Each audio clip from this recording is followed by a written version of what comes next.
నమస్తే తిరిగి వార్తలకు స్వాగతం. ఉద్యోగులు విశ్రాంత ఉద్యోగులు జీపీఎఫ్ పెన్షన్ కేసుల పరిష్కారానికి అంది వచ్చిన అవకాశాన్ని సద్వినియోగం చేసుకోవాలని జిల్లా కలెక్టర్ చదవర నాగరాణి అన్నారు. గురువారం భీమవరం కలెక్టరేట్ పీజీఆర్ఎస్ సమావేశ మందిరంలో జిల్లా యంత్రాంగం ఆధ్వర్యంలో వివిధ శాఖల డీడీఓలకు రాష్ట్ర స్థాయి అధికారులతో ఏర్పాటు చేసిన పెన్షన్ జీపీఎఫ్ కేసుల సమీక్ష సమావేశానికి రాష్ట్ర స్థాయి అధికారులు AP principal account general S Shantipriya, senior deputy accountant general S Kaushal Karthik, deputy accountant general Ms Ashritha Patnaik, రాష్ట్ర ఖజానా లెక్కల అధికారి డాక్టర్ ఎన్ మోహన్ రావు ముఖ్య అతిథిగా పాల్గొన్నారు. AP principal account general S Shantipriya మాట్లాడుతూ అకౌంటింగ్ బిల్స్కు సంబంధించిన అన్ని విషయాల్లో డీడీఓలు పూర్తి అవగాహన కలిగి ఉండాలని అన్నారు. కార్యాలయాలు, ట్రెజరీలు, అకౌంటెంట్ జనరల్ కార్యాలయం మధ్య డీడీఓలు కీలకంగా ఉంటారని తెలిపారు. రాష్ట్ర ఏసీ కార్యాలయంలో క్రాస్ రూట్స్లో అకౌంటింగ్ బలోపేతం చేయడం అనే బ్రోచర్ను డ్రాయింగ్ డిస్పెన్సరీ ఆఫీసర్లు ఆర్థిక నిర్వహణలో వారి కీలక పాత్ర గురించి అవగాహన కల్పించడం లక్ష్యంగా బుక్లెట్ను రూపొందించడం జరిగిందని తెలిపారు. దీని ద్వారా రోజువారీ ఆర్థిక లావాదేవీల నిర్వహణ, ఆడిట్ లోపాలు సరిదిద్దుకోవడానికి ఉపయోగకరంగా ఉంటుందని అన్నారు. విద్యార్థులకు చిన్ననాటి నుంచే పెద్దలను గౌరవించడం తల్లిదండ్రులు నేర్పించినాడు వయోవృద్ధుల సమస్యలు ఉత్పన్నం కావని జిల్లా కలెక్టర్ చదవర నాగరాణి అన్నారు. గురువారం భీమవరం బ్యాంక్ కాలనీలోని శ్రీకృష్ణదేవరాయ సాంస్కృతిక సమితి ఫంక్షన్ హాల్లో జిల్లా వయోవృద్ధుల సంక్షేమ శాఖ ఆధ్వర్యంలో నిర్వహించిన అంతర్జాతీయ వయోవృద్ధుల దినోత్సవ వేడుకలకు జిల్లా కలెక్టర్ చదవర నాగరాణి ముఖ్య అతిథిగా పాల్గొన్నారు. ఈ సందర్భంగా జిల్లా కలెక్టర్ చదవర నాగరాణి మాట్లాడుతూ వృద్ధులంటే జాతీయ సంపదగా నిర్వర్తించాలని అన్నారు. ఇంట్లో వృద్ధులు ఉండడం గొప్పగా అనుమతి చెందాలని, వారి అనుభవం, ఆసరా, పెద్దరికం ప్రతి ఒక్క కుటుంబానికి వెన్నుదన్నుగా ఉంటాయని అన్నారు. ప్రతి ఒక్కరూ వారి బాల్యంలో తల్లిదండ్రులు చేసిన సేవలను చిరస్థాయిగా గుర్తుంచుకోవాల్సిన అవసరం ఎంతైనా ఉందని, వారు వృద్ధాప్యంలో ఉన్నప్పుడు వారిని జాగ్రత్తగా చూసుకోవాల్సిన అవసరం కూడా అంతే బాధ్యత అని తెలిపారు. కేంద్ర ప్రభుత్వం ఆదేశాల మేరకు రాష్ట్ర ప్రభుత్వం సూచనతో జిల్లాలో వృద్ధాశ్రమాల నిర్మాణానికి ప్రతిపాదనలు కేంద్రానికి పంపించడం జరిగిందని తెలిపారు. మరిన్ని ప్రాంతాలను గుర్తించి ప్రతిపాదనలు సిద్ధం చేయాలని జిల్లా వయోవృద్ధుల సంక్షేమ శాఖ అధికారిని ఆదేశించారు. అంతర్జాతీయ తల్లిదండ్రులు మరియు వయోవృద్ధుల దినోత్సవం అక్టోబర్ 1 చేసుకోవాలి. అయితే దాన్ని ఈరోజు మనం చేసుకుంటున్నాము. ఈ సందర్భంగా అంటే ప్రభుత్వం సైడ్ నుంచి ఏదైతే ఉందో provisions of maintenance and welfare of parents and senior citizens యాక్ట్ని పటిష్టంగా 100% ఎటువంటి దాంట్లో లూసెన్స్ లేకుండా ఇంప్లిమెంట్ చేయడానికి డిస్ట్రిక్ట్ అడ్మినిస్ట్రేషన్ అంతా కూడా కట్టుబడి పనిచేస్తున్నామని చెప్పేసి ఈ సందర్భంగా మీకు తెలియజేస్తాను. యాక్షన్ తీసుకుంటాము. దానికి ఏ విధంగా రెక్టిఫై చేయాలో ఆ విధంగా చేస్తాము. మేము పీజీఆర్ఎస్లో కానీ ప్రత్యేకంగా ఎవరు వచ్చి కలిసిన ఎల్లప్పుడూ ఒకటి ఏంటంటే పేరెంట్స్ సైడ్ నుంచి మేము ఆలోచిస్తాము. వారికి ఏం చేస్తే బాగుంటుంది, ఏ విధంగా సపోర్ట్ చేయాలి, ఏ విధంగా ఆ ఇష్యూని సాల్వ్ చేయాలి అనేది ఆల్వేస్ డిస్ట్రిక్ట్ అడ్మినిస్ట్రేషన్ కేవలం పేరెంట్స్ సైడ్ నుంచి, పెద్దవారి సైడ్ నుంచి ఆలోచించి మేము నిర్ణయాలు తీసుకుంటూ ఉన్నాము. మనం పురాణంలో కూడా చదువుకున్నాం. శ్రవణ్ కుమార్ అని ముని వాళ్ళు వారి తల్లిదండ్రులు చివరి దశలో ఉన్న తల్లిదండ్రుల కోరిక నెరవేర్చడానికి ఏ విధంగా వారి పుణ్యక్షేత్రాల్లో. గురువారం కలెక్టరేట్ జాయింట్ కలెక్టర్ ఛాంబర్లో జిల్లా joint collector T Rahul Kumar Reddy 2027 Godavari పుష్కరాలకు సంబంధించిన ఏర్పాట్లలో భాగంగా యాత్రికుల సౌకర్యార్థం శాఖల వారీ చేయవలసిన ఏర్పాట్లకు సంబంధించి బడ్జెట్ రూపకల్పనపై revenue, police, panchayat, PR, R and B, RWS, municipality, electrical, fire, conservancy, medical తదితర శాఖ జిల్లా అధికారులతో సమీక్ష నిర్వహించారు. ఈ సందర్భంగా జిల్లా joint collector T Rahul Kumar Reddy మాట్లాడుతూ వచ్చే 2027 గోదావరి పుష్కరాలకు సంబంధించి యాత్రికుల సౌకర్యార్థం చేయవలసిన అభివృద్ధి పనులు, వాటికి అయ్యే ఖర్చుకు సంబంధించి శాఖల వారీగా తయారు చేసిన బడ్జెట్ వివరాలను అడిగి తెలుసుకున్నారు. శాఖల వారీగా చేయాల్సిన పనులపై దిశానిర్దేశం చేశారు. పశ్చిమ గోదావరి జిల్లా గోదావరి నది పరివాహక ప్రాంతానికి సంబంధించిన పనుల నిర్వహణకు కన్జర్వెన్సీ శాఖకు గుర్తించిన 42 పుష్కర ఘాట్లకు సంబంధించిన రిపేర్లు, అప్రోచ్ రోడ్లు, లైటింగ్, త్రాగునీరు, శానిటేషన్, టాయిలెట్లు, ఆలయాల మరమ్మతులు, మున్సిపాలిటీలో బీటీ రోడ్లు, డ్రైన్లు, ఏటిగట్టు సుందరీకరణ పనులు, నర్సాపురం పాలకొల్లు పట్టణంలో వసతి గృహాల రిపేరు పనులు, హైవేల్లో రోడ్డు మధ్యలో ఇరువైపులా స్వాగత ద్వారాలు, జనరేటర్లు, మెడికల్ క్యాంపు తదితర పనులకు సంబంధించిన వాటిపై సంబంధిత శాఖల అధికారులకు పలు సూచనలు జారీ చేశారు. రానున్న దీపావళి పండుగ నేపథ్యంలో ప్రజల ప్రాణ ఆస్తి రక్షణకు అత్యంత ప్రాధాన్యతనిస్తూ పశ్చిమ గోదావరి జిల్లా ఎస్పీ అద్నాన్ నయీం అస్మి ఖచ్చితమైన ఆదేశాల మేరకు గురువారం జిల్లా వ్యాప్తంగా ఉన్న బాణాసంచి తయారీ, విక్రయ కేంద్రాలపై పోలీసులు, రెవెన్యూ, అగ్నిమాపక శాఖ అధికారులు సంయుక్తంగా ఆకస్మిక తనిఖీలు చేపట్టారు. భద్రతా నిబంధనలు ఖచ్చితంగా పాటించని పలు దుకాణాలను మూసివేశారు. ఈ దాడుల్లో దుకాణ నిర్వహణకు సంబంధించి అనుమతి పత్రాలు, వాటి కాల పరిమితితో సహా అన్ని ధృవపత్రాలను అధికారులు క్షుణ్ణంగా పరిశీలించారు. ప్రత్యేకించి పేలుడు పదార్థాల చట్ట ప్రకారం జారీ చేయబడిన అనుమతులను, నిల్వ సామర్థ్య పరిమితులను, సురక్షిత దూరం వంటి నిబంధనలను వ్యాపారులు సరిగా పాటిస్తున్నారో లేదా అని పరిశీలించారు. భద్రతా నిబంధనలు ఉల్లంఘించే వారిపై ఎటువంటి మినహాయింపు లేకుండా కఠినమైన చట్టపరమైన చర్యలు తీసుకోవడం జరుగుతుందని, అవసరమైతే అనుమతి పత్రాలను రద్దు చేస్తామని జిల్లా పోలీసు అధికారులు ఈ సందర్భంగా హెచ్చరించారు. జిల్లా ఎస్సీసీఎల్ అధ్యక్షులు ఎక్స్జెడ్పీటీసీ చుక్కా సాయిబాబు మాట్లాడుతూ డాక్టర్ బిఆర్ అంబేద్కర్ విగ్రహానికి వైఎస్ఆర్సీపీ నేతలు నిప్పిపెట్టి రాష్ట్రంలో అలజడులు సృష్టించేందుకు కుట్రలు చేశారని అన్నారు. టౌన్ ఎస్సీసీఎల్ అధ్యక్షుడు చదవాడి నారాయణ మాట్లాడుతూ కూటమి ప్రభుత్వం అధికార విధానాన్ని చూసి వరవలేక జగన్ వారి అనుచరులు అలజడులు సృష్టిస్తున్నారని, జగన్ పాలనలో దళితులపై దాడులు, హింసలు, అనుమానాలు ఎక్కువగా జరిగాయని దళితులు, దళిత సంఘాలు, ప్రజా సంఘాలు గమనిస్తున్నాయని అన్నారు. కార్యక్రమంలో కొత్తపాడు సొసైటీ అధ్యక్షులు కార్యం బాబురావు, అత్తిలి ఇరగవరం మండల ఎస్సీసీఎల్ అధ్యక్షులు ఉప్పల పండు, సాక రామాంజనేయులు, దళిత నాయకులు కాకర చిట్టిరాజు, ముప్పు నరసింహమూర్తి, బొంత చిట్టిబాబు, గంటా శ్రీను, చీలి సుందర్, పండు కిరణ్ రాజేష్, దళిత పెద్దలు అధిక సంఖ్యలో పాల్గొన్నారు.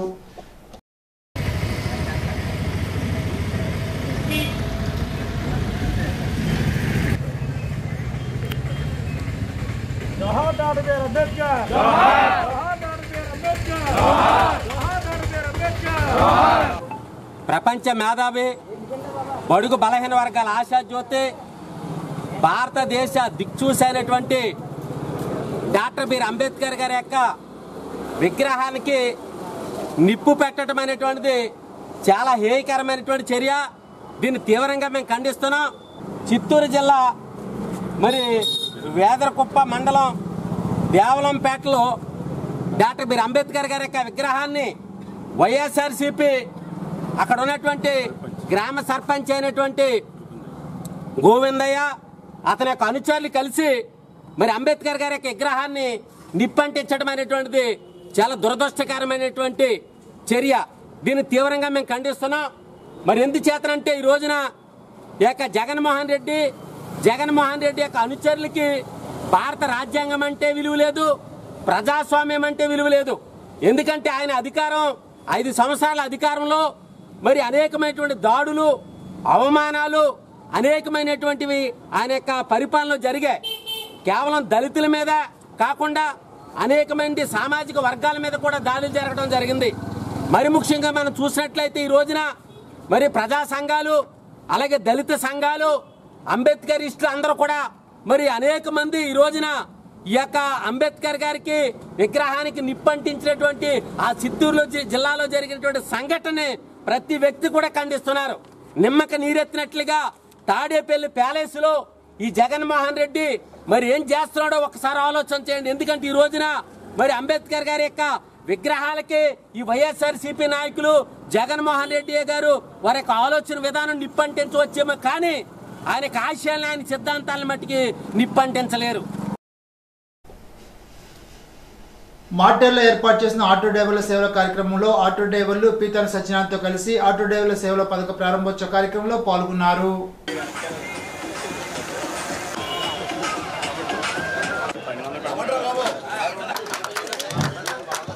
వేలాది మందిని, లక్షలాది మందిని సురక్షితంగా తమ గమ్యస్థానాలకు చేరుస్తున్నటువంటి ఆటో డ్రైవర్లకు ఆర్థిక లబ్ధి చేకూర్చాలనేటువంటి ఆలోచనతో ఆటో డ్రైవర్ల సేవలో ఒక్కొక్కరికి 15,000 రూపాయల చొప్పున, అంటే గత ప్రభుత్వం 10,000 రూపాయల చొప్పునిస్తే దానిని 50% పెంచి 15,000 రూపాయల చొప్పున ఈవేళ ఆంధ్రప్రదేశ్ రాష్ట్ర వ్యాప్తంగా 2,91,000 మందికి 460 కోట్ల రూపాయలు ఆంధ్రప్రదేశ్ రాష్ట్రంలో ఉన్నటువంటి డ్రైవర్ల సోదరులందరి యొక్క అకౌంట్లో జమ చేయడం జరిగింది. గత ప్రభుత్వం 260 కోట్లు ఇస్తే ఈరోజు 460 కోట్ల రూపాయలు ఈరోజు తెలుగుదేశం, జనసేన, బీజేపీ ప్రభుత్వం ఈ ఆటో డ్రైవర్ల సేవలో ఈ కార్యక్రమంలో మీకు అందించడం జరిగింది అనే విషయాన్ని సందర్భంగా తెలియజేసుకుంటూ, మరి మొన్న కూడా మేము రాష్ట్ర వ్యాప్తంగా ఈ ఆటో డ్రైవర్ల సేవ కార్యక్రమం ప్రారంభించినప్పుడు నేను రాజమండ్రి కానీ ఇట్లా తిరిగినప్పుడు ఆ రోజునటువంటి ఆటో కార్మికులు కూడా వాళ్ళు చెప్పడం జరిగింది, ఈరోజు మాకు 15,000 రూపాయలు ఇస్తూ ఉన్నారు, చాలా సంతోషం. గత ప్రభుత్వంలో కూడా ఒక చేత్తో మాకు 10,000 రూపాయలు ఇచ్చి ఇంకొక చేత్తో 1,00,000 రూపాయలు గుంజుకునేటువంటి పరిస్థితి గత పాలనలో మేము చూసాం. ఆ రోజు ఎక్కడ చూసినా ఆంధ్రప్రదేశ్ రాష్ట్రంలో గుంతలతో నిండినటువంటి రోడ్లు, గుంతల రోడ్లతో మా ఆటోలను తిప్పి సంవత్సరానికి 15 నుంచి 20,000 రూపాయలు గుంతల రోడ్ల వల్ల మాకు సంవత్సరానికి ఖర్చు అయినటువంటి పరిస్థితి గత పాలనలో మేము అందరం కూడా చూసాం. ఆ రోజు ఆటో తీసుకుని రోడ్డు మీదకి వస్తే సంవత్సరానికి మినిమం 15,000 నుంచి 20,000 రూపాయలు ఫైన్లు విధించి వాటి బారిన పడినటువంటి పరిస్థితి ఉంది. గణపురం ప్రాథమిక ఆరోగ్య కేంద్రంలో సూపర్ జీఎస్టీ సూపర్ సేవింగ్స్ కార్యక్రమంపై ప్రాథమిక ఆరోగ్య కేంద్రంలో అవగాహన సదస్సు నిర్వహించారు. ఈ సదస్సులో మండలాభివృద్ధి అధికారి ఆర్ బేబీ శ్రీలక్ష్మి పాల్గొని జీఎస్టీ వలన ప్రాణరక్షణ మందులు, ఆరోగ్య జీవిత బీమా, ప్రజల్లో ఆరోగ్య ఫిట్నెస్ పై వివరించారు. దీర్ఘకాలిక వ్యాధి మందులపై 12% నుండి 5%కి, ప్రాణరక్షణ మందులపై పూర్తిగా జీఎస్టీ రద్దు చేసినట్టు తెలిపారు. కార్యక్రమంలో కమ్యూనిటీ హెల్త్ ఆఫీసర్ జీవీఎల్సన్ బాబు మాట్లాడుతూ ప్రాథమిక ఆరోగ్య కేంద్ర పరిధిలోని అన్ని హెల్త్ అండ్ వెల్నెస్ సెంటర్లలో ఈ కార్యక్రమంపై అవగాహన కల్పిస్తున్నట్లు తెలిపారు. కార్కులో టాటా లైఫ్ ఇన్సూరెన్స్ భీమవరం పాల్గొని హెల్త్ పాలసీని వివరించారు. ఎం బాలమురళి, సత్యవతి, యోహాను, కృష్ణంరాజు, నాగవేణి, ఆశా కార్యకర్తలు పాల్గొన్నారు. వీరవాసల మండలం రాయకుదురు జిల్లా పరిషత్ హై స్కూల్కు చెందిన 10వ తరగతి చదువుతున్న ఇద్దరు విద్యార్థులు వారధి ఫౌండేషన్ ద్వారా జిల్లా స్థాయిలో నిర్వహించిన వివిధ పోటీల్లో ప్రతిభ కనపరిచి రాష్ట్ర స్థాయి పోటీలకు ఎంపికైనట్లు ప్రధానోపాధ్యాయులు కానుకొండ శ్రీనివాసరావు తెలిపారు. పుచ్చకాయల వెన్నెల వక్తృత్వ పోటీల్లో జిల్లా స్థాయిలో ప్రథమ స్థానాన్ని, వ్యాసరచన విభాగంలో దూది అంజలి జిల్లా స్థాయిలో ద్వితీయ స్థానాన్ని పొందారని తెలిపారు. వారిని స్కూల్ అసెంబ్లీలో అభినందించి బహుమతులు అందించారు. వక్తృత్వ పోటీల్లో జిల్లా స్థాయి పోటీల్లో ప్రథమ స్థానాన్ని పొందిన విద్యార్థిని పి వెన్నెల ఈ నెల 18వ తేదీన రాష్ట్ర స్థాయిలో జరిగే పోటీల్లో ఆన్లైన్ విధానంలో పాల్గొంటుందని అన్నారు. విద్యార్థులను పాఠశాల సహాయకులు K Veeraswamy, R Tulasi Pradeep, B Sekhar, Lakshmidurga, Haripriya, KVD Prasad, B రవిప్రసాద్లు అభినందించారు. ఇప్పుడు తూర్పుగోదావరి జిల్లా వార్తలు. గురువారం రాష్ట్ర ఫుడ్ కమిషనర్ గౌరవ సభ్యుడు ఈ లక్ష్మీరెడ్డి కొవ్వూరు మండలం వేమలూరు, పసివేదల, నెరటూరు, చాగల్లు మండలాల్లోని అంగన్వాడీ సెంటర్లు, జిల్లా పరిషత్ ఉన్నత పాఠశాలలో మధ్యాహ్న భోజన పథక సదుపాయాలను ప్రత్యక్షంగా పరిశీలించారు. విద్యార్థులతో ఎంఎస్ఎల్ పాయింట్ వద్ద జట్టు కూలీలతో సంభాషించారు. అంగన్వాడీ సెంటర్లో, ప్రభుత్వ పాఠశాల వంటశాలల్లో భోజన సదుపాయాల నిర్వహణ, పౌష్టికాహారం, శుభ్రత తదితర అంశాలను తనిఖీ చేసి పిల్లలకు సురక్షిత పౌష్టిక భోజనం అందించేందుకు తగిన చర్యలు తీసుకోవాలని లక్ష్మీరెడ్డి సూచించారు. ఈ సందర్శనలో పరిసరాలు శుభ్రంగా ఉంచడం, స్థానిక లిస్టులు సక్రమంగా నిర్వహించడం వంటి అంశాలను తనిఖీ చేసి ఎంఎల్ఎస్ పాయింట్ ఇన్ఛార్జికు రికార్డుల నిర్వహణ విషయంలో స్పష్టమైన ఆదేశాలు జారీ చేశారు. గోదావరి మహాపుష్కరాలు 2027 నిర్వహణ నేపథ్యంలో కొవ్వూరు పట్టణ పరిధిలో అభివృద్ధి పనుల విషయంలో ఇప్పటి నుండే పక్కా ప్రణాళికతో కూడిన ప్రతిపాదన సిద్ధం చేయాలని కొవ్వూరు ఆర్డీఓ రాణి సుస్మిత, కొవ్వూరు శాసనసభ్యులు ముప్పుడు వెంకటేశ్వరరావు సూచించారు. గురువారం ఆర్డీఓ కార్యాలయంలో 2027 గోదావరి మహాపుష్కరాల ఏర్పాట్లపై వివిధ శాఖల అధికారులతో సమీక్షా సమావేశాన్ని నిర్వహించారు. ఈ సందర్భంగా ఆర్డీఓ రాణి సుస్మిత మాట్లాడుతూ 2027 గోదావరి మహాపుష్కరాల ఏర్పాట్లు, మౌలిక వసతులు, భక్తుల రద్దీని దృష్టిలో ఉంచుకొని నివేదికలు సిద్ధం చేయాలని అధికారులను ఆదేశించారు. పంచాయతీరాజ్, ఇరిగేషన్ శాఖల ఆధ్వర్యంలో నిర్మాణ పనులకు నివేదికలు సిద్ధం చేయాలని పేర్కొన్నారు. ఇకపై వారానికి ఒకసారి పుష్కరాల ఏర్పాట్లపై సమీక్ష సమావేశాలు నిర్వహించున్నట్లు తెలిపారు. తూర్పుగోదావరి జిల్లా సీతానగరంలో గోదావరి నది పరిధిలోని ప్రతిపాదిత సీతానగరం బ్లాక్ 5D కాస్టింగ్ ఇసుక రిచ్పై గురువారం ఏపీ పొల్యూషన్ కంట్రోల్ బోర్డు ఆధ్వర్యంలో ప్రజాభిప్రాయ సేకరణ కోసం గ్రామ సభ నిర్వహించడం జరిగిందని రెవెన్యూ డివిజన్ అధికారి ఆర్ కృష్ణనాయక్ తెలిపారు. గ్రామ సభను జిల్లా కలెక్టర్ కీర్తి చేకూరి ఆదేశాల మేరకు పీసీబీ, రెవెన్యూ, మైన్ శాఖల పర్యవేక్షణలో నిర్వహించారు. సభలో ప్రాజెక్టు వివరాలను ప్రజలకు వివరిస్తూ పర్యావరణ పరిరక్షణ చర్యలు, నీటి వినియోగ పరిమితులు, స్థానిక ఉపాధి అవకాశాలు, ఇసుక త్రవ్వకాల సాంకేతిక అంశాలపై ప్రజాభిప్రాయ సేకరణలో సభలో చర్చించడం జరిగిందని అన్నారు. స్థానిక ప్రజల సూచనలు పరిగణలోకి తీసుకుని తుది నివేదిక రూపొందించనున్నట్లు ఆయన తెలిపారు. జిల్లాలో బాణసంచా తయారీ, నిల్వ, విక్రయ కేంద్రాల్లో ఎలాంటి ప్రమాదాలు జరగకుండా పటిష్టమైన భద్రతా చర్యలు చేపట్టాలని, అనుమతులు ఇచ్చే నేపథ్యంలో మార్గదర్శకాలు ఖచ్చితంగా పాటించాలని జిల్లా కలెక్టర్ కీర్తి చేకూరి సూచించారు. గురువారం బొమ్మూరు కలెక్టరేట్ సమావేశ మందిరంలో బాణసంచా తయారీదారుల సంఘాల ప్రతినిధులు, సమన్వయ శాఖల అధికారులతో కలిసి సమీక్ష సమావేశాన్ని నిర్వహించి దిశానిర్దేశం చేశారు. ఈ సందర్భంగా కలెక్టర్ కీర్తి చేకూరి మాట్లాడుతూ ప్రభుత్వం జారీ చేసిన మార్గదర్శకాల ప్రకారం అన్ని బాణసంచా తయారీ, నిల్వ కేంద్రాల వద్ద భద్రతా ప్రమాణాలు తప్పనిసరిగా పాటించాలని స్పష్టం చేశారు. ఐ థింక్ ఓనర్ కూడా మరణించారు. ఆయన కూడా one of the founders of this association అనేది చెప్పారు. సో అలాంటిది మనకు మళ్ళీ రిపీట్ అవ్వకూడదు, అలాంటి ఇబ్బంది ఎవరికి రాకూడదు అంటే ఏం చేయాలి అనేది నేను చెప్పండి. మనం మళ్ళీ అలాంటి రిపీట్ ఇన్సిడెంట్స్ అవ్వకూడదు, 80% అవ్వకూడదు. So joint inspection teams at different levels వేశారు. జేసీ గారు చెప్తారు. జాయింట్ ఇన్స్పెక్షన్ టీమ్స్ మళ్ళీ ఒకసారి వచ్చి చెక్ చేస్తారు.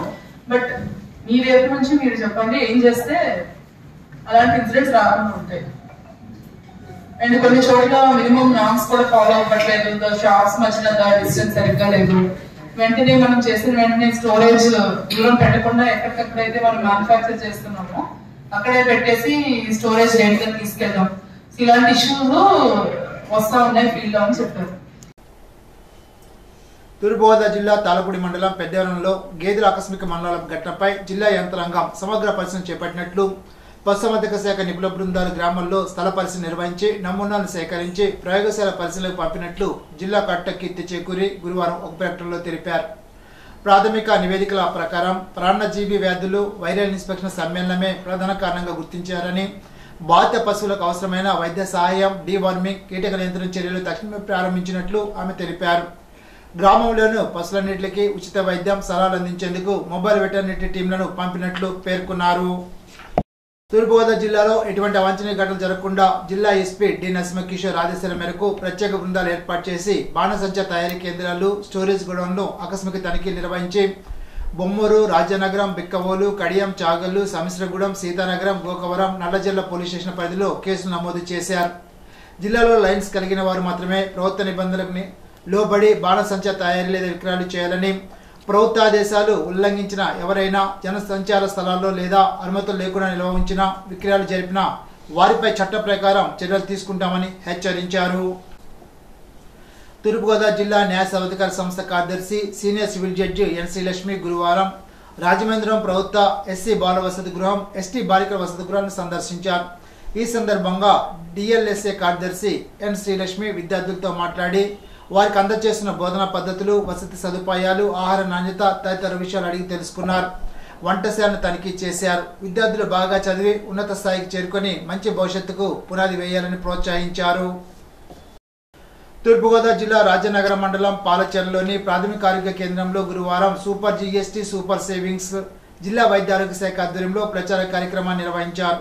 కార్యక్రమంలో జీఎస్టీ 2.0 సంస్కరణల వల్ల మందులు, వైద్య పరికరాలు, బీమా ప్రీమియంలపై పన్ను తగ్గడం ద్వారా ప్రజలకు గణనీయమైన ఆర్థిక లాభం కలుగుతుందని అధికారుల ద్వారా వివరించారు. ప్రజలకు తక్కువ ధరలో మందులు, చౌకగా బీమా సదుపాయం అందుబాటులోకి రావడం ఆరోగ్య భద్రతకు దోహదం చేస్తుందని అన్నారు. ఇప్పుడు ఏలూరు జిల్లా వార్తలు. ఏలూరు జిల్లా ఎస్పీ కె ప్రతాప్ శివకిషోర్ ఆదేశాలపై ఏలూరు జిల్లా అదనపు ఎస్పీ అడ్మిన్ ఎన్ సూర్యచంద్రరావు, శక్తికి టీం సభ్యులు ఏలూరు అశోక్ నగర్లో ఉన్న కేపీడిటి స్కూల్లో విద్యార్థులకు శక్తి యాప్ యొక్క ఉపయోగాల గురించి, మహిళా చట్టాల పట్ల అవగాహన కార్యక్రమాన్ని నిర్వహించారు. విద్యార్థులకు గుడ్ టచ్, బ్యాడ్ టచ్ అనే విషయాలపై మహిళా ఎస్ఐ నాగమణితో అవగాహన కల్పించారు. ఈ సందర్భంగా అదనపు ఎస్పీ మాట్లాడుతూ ప్రతి ఒక్కరూ విద్యా సంబంధమైన విషయాల్లో విద్యార్థులకు ప్రేరణ కలిగించేలాగా మెరుగైన మార్కులు సాధించాలంటే ప్రతి ఒక్కరూ చదివే సమయాల్లో తీసుకోవాల్సిన జాగ్రత్తల గురించి విద్యార్థులకు అవగాహన అయ్యే విధంగా తెలిపారు. లో గ్రేడ్ వర్జీనియా పొగాకు కిలో 300 రూపాయల ధర కల్పించాలని, ప్రతి మొక్కజొన్న, వరి, బొబ్బర, జీడి మామిడి రైతులను ఆదుకోవాలని ఆంధ్రప్రదేశ్ రైతు సంఘ జిల్లా కార్యదర్శి కె శ్రీనివాస్ డిమాండ్ చేశారు. గురువారం బుట్టాయిగూడెంలోని ప్రజా సంఘాల కార్యాలయంలో ఆంధ్రప్రదేశ్ రైతు సంఘ మండల మహాసభ వెట్టి వీరయ్య అధ్యక్షత నిర్వహించారు. మండలంలోని పలు రైతాంగ సమస్యలను చర్చించి తీర్మానాలు ఆమోదించారు. ఈ సందర్భంగా కె శ్రీనివాస్ మాట్లాడుతూ లో గ్రేడ్ పొగాకు కిలోకు 100 లోపు ధర ఇవ్వడం వలన పొగాకు రైతులు తీవ్రంగా నష్టపోతున్నారని ఆందోళన వ్యక్తం చేశారు. వర్జీనియా పొగాకు మంచి ధర వచ్చిందని ప్రభుత్వం ప్రచారం చేసుకుంటుందని, కంపెనీలు లో గ్రేడ్ పొగాకు కొనుగోలు చేయకుండా రైతును ఇబ్బందులు పెడుతుంటే ప్రభుత్వం ఎందుకు స్పందించడం లేదని ప్రశ్నించారు. ఈనాటి బంగారు మాట. వ్యక్తిత్వాన్ని కోల్పోయిన వ్యక్తి అన్నీ కోల్పోయినట్లే. మహాత్మా గాంధీ. ఈ వార్త ఇంతటితో సమాప్తం. తిరిగి బిజినెస్ లో కలుసుకుందాం. అంతవరకు సెలవు. నమస్కారం.